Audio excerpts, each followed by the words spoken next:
te fais une petite remarque. Là, tu me dis, on a des vignes de 80, 100 ans. Mais après, ça veut dire que la pâte Saint-Paul, elle va disparaître.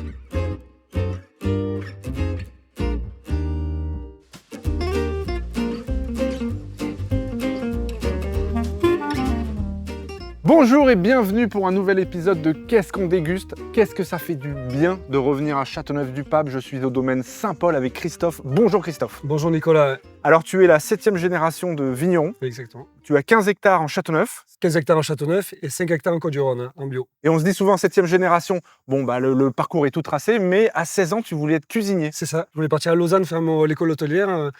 Et puis après, j'ai changé de plan.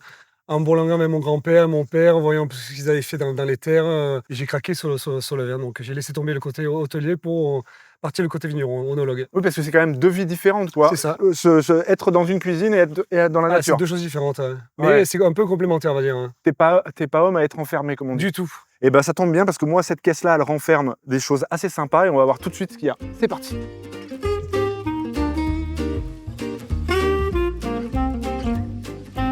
Alors, donc déjà, c'est joli. C'est magnifique. Pour commencer, on va avoir un petit mariné de courgettes au riz de veau entouré dans sa cage de pommes d'amour, une petite tomate farcie, et ensuite on a un parmentier d'agneau. La cuvée que tu nous as amenée, donc c'est évidemment un Châteauneuf-du-Pape, je pense que ça va être parfait avec.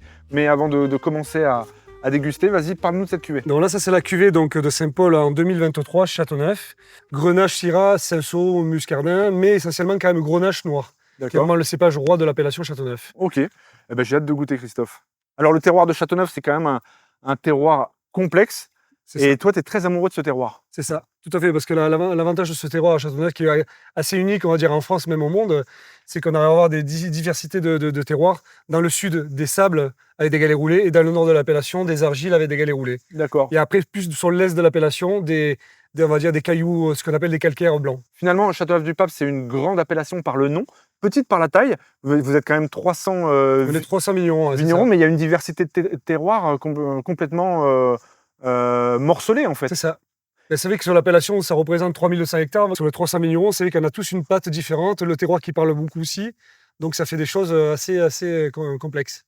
Alors ça va devenir presque redondant de dire, dès que le vin entre en bouche, on sent la finesse. Mais je suis désolé, c'est quand même ça qui transpire dans ce vin-là. C'est qu'il a vraiment une attaque complètement délicate, je trouve. Je sais pas. Il y a le côté déjà fruité, il y a du fruit, il y a de la finesse, de l'élégance. Mais c'est vraiment le terroir qui fait vraiment ces styles de vin, quoi. C'est ça, c'est vraiment sur les sables. J'ai hâte de commencer à goûter. Alors, je t'en prie, vas-y, à toi l'honneur. Ben, merci. Moi, ça me fait penser. On a fait un épisode il n'y a pas très longtemps qui a été diffusé cet été sur les vins accessibles, faciles à boire. Et on a remarqué que c'était quand même une évolution dans la consommation. On cherche des vins plus faciles. Châteauneuf, évidemment, même si c'était des vins de garde à l'époque où il fallait attendre 10-15 ans pour les boire, maintenant ils sont accessibles très jeunes en fait. Exactement, ouais. Ça a bien évolué, c'est vrai que la vinification a changé, le travail aussi un peu de la vigne, bon, même s'il reste quand même assez comme on faisait les anciens, on a quand même modernisé le matériel et la partie cave a vraiment changé. Il y a plus de rafraîchissement dans les vins parce que les cuves sont tempérées, thermorégulées. Donc c'est pour ça qu'on a avoir des vins assez frais et assez intéressants, les tanins sont assez soyeux. Ouais. Alors qu'est-ce que tu en penses un peu de ça? Alors, c'est très très bon. Ouais. Ce côté un peu coriandre, un peu alors épicé. il faut casser un peu la tomate, tu vois, parce que pour arriver à ce qu'il y a en dessous. Mais oula, ouais. C'est très très bon. Ça c'est encore du making of ça. Hein. Très bien avec le... Ouais, c'est plus un accord de texture en fait finalement, parce que c'est pas fort en goût, mais avec les fruits rouges, les fruits frais de ton vin, et ben je trouve que ça colle parfaitement. Ouais, c'est assez gourmand. Hein. En plus, les tanins sont assez soyeux, assez gourmands, donc c'est vrai que ça amène quand même bien que le plat soit un peu épicé, on va dire, un petit peu relevé avec la coriandre, ça amène vraiment, vraiment, je trouve, un bel accord. Hein. On l'a dit, Châteauneuf-du-Pape, c'est 300 vignerons. Comment on fait pour se distinguer? C'est quoi la pâte Saint-Paul? La pâte Saint-Paul, c'est vraiment avant tout les vieilles vignes du domaine, qui ont entre 80 et 100 ans pour certaines parcelles. Ah, joli. Et après, c'est tout le travail qu'on y donne, le piquetage, le relevage, l'attachage, la taille, vraiment courte, pas sévère.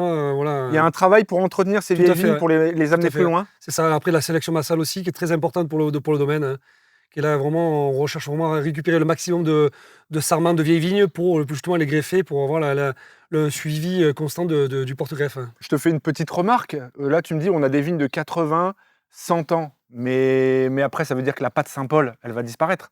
Ben non, justement, elle ne va pas disparaître parce qu'il y aura toujours en roulement. Et justement, en faisant une accélération nasale, ça permet aussi d'avoir toujours cette continuité de qualité de vieux cépages. Très bien. Est-ce que ça te dirait d'attaquer la deuxième partie? Ben carrément. Allez, c'est avec parti. plaisir. Ok, ça marche. Alors, comme tu as commencé, vas-y, dis-moi ce que tu en penses. C'est très très bon. L'accord est parfait. Ouais. Côté pomme de terre qui va bien.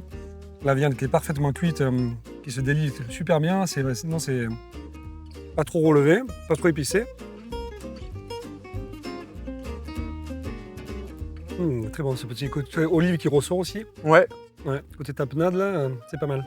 Il y a des tanins très très fins, presque enrobants. Ouais. Là, ce vin-là, c'est quoi? C'est sur des sables majoritairement?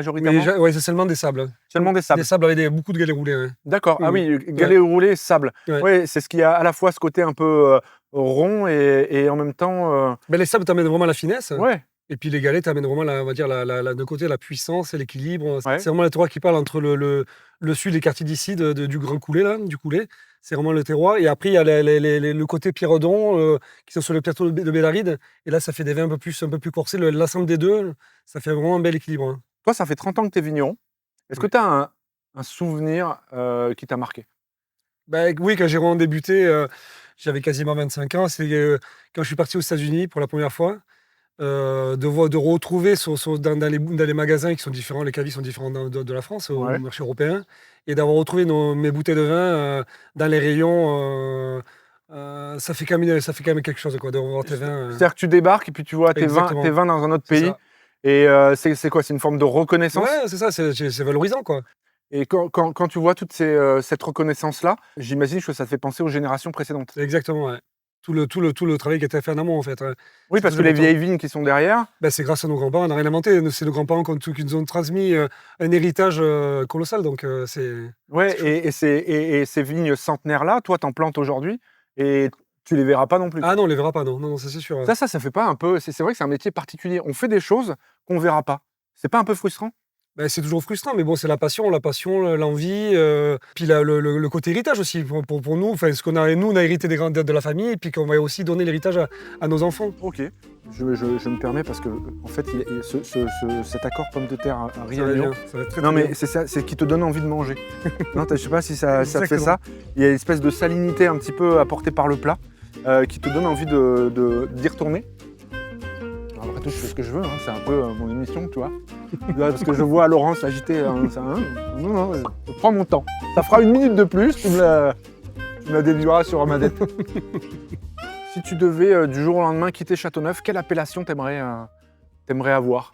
Sans parler de Châteauneuf. Est-ce qu'il y a une appellation, toi, où tu te dis ah ouais, je planterais bien des vignes là-bas? Moi, une appellation que j'adore depuis que je suis jeune, depuis que je suis étudiant, ça reste au sud, hein, ça reste le côté Pic Saint-Loup. Ouais. Le Pic Saint-Loup? Pourquoi le Pic Saint-Loup? Parce que les cépages sont identiques, similaires aux nôtres. Hein. Ah oui, toi tu pars, mais pour retrouver la même chose, quoi. Ah ben le soleil. Non, bien après le terroir me plaît beaucoup, quoi. C'est magnifique, c'est vallonné, c'est vraiment. Il y a une vue magnifique, quoi. Ah, il y a tout. Hein. Donc s'il y a un domaine à un Pic Saint-Loup qui est prêt à accueillir Christophe et nous accueillir pour faire un qu'est-ce qu'on déguste, ça sera parfait. Toi, ça a un effet que ça fait chez toi, c'est que quand on te dit que tes vins sont bons, tu réfléchis à comment tu peux faire mieux. Ah ben toujours. Toujours. Déjà, il n'y a pas une année qui se ressemble. Non, mais on te dit c'est bien, et toi tu dis comment je peux faire mieux. C'est bien, Christophe. T'es un perfectionniste. On va pas dire perfectionniste, mais par contre, assez minutieux, ouais. Ouais. En tout cas, il y a un grand travail de précision.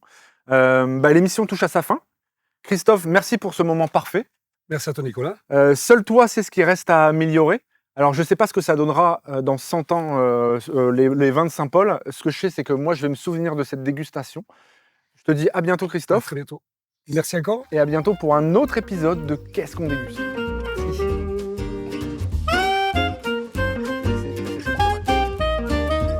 Non, mais il y a des trucs des surprises. Donc, qu'est-ce que t'en penses? C'est quand même joli visuellement. C'est très, très, très voilà. beau. Ouais.